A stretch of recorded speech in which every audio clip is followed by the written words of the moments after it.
si fillim në ndeshjen Tirana me Pogradecin, u pa që në ato momente, minutat e para, 10 minutat e para, filloi një presion krashi ekipit të Pogradecit.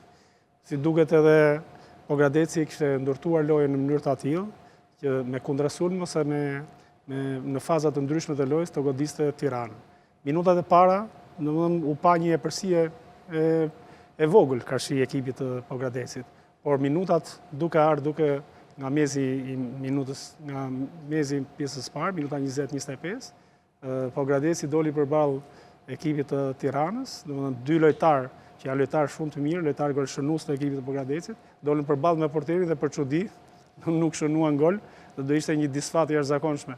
Kurse në pjesën e dytë pothuajse loja u bë barabartë dhe në ato minutat e fundit që u psoi atë autogolin që për mua të dy ekipet në këtë fazë, domethënë ishte një moment që kush shënonte golin mund fitonte lojën. Por është për të ardhur keq. Tirana nuk duhet të jetë në këto momente siç ishte sot. Në këto momente që të jetë në fund të klasifikimit ose në vendin e 8, në vendin e 9, në vendin e 10. Tirana ka pretenduar, është një nga ekipet më të mira të Shqipërisë, ka pretenduar për Kupën e Shqipërisë, ka pretenduar dhe ka më shumë titull nga gjithë ekipet e tjera si Partizani, si Dinamo dhe ekipet e tjera, Vllaznia, Flamurtari, dhe jep pothuajse, domethënë gjithë atë histori kaq të bukur nuk duhet të lënë.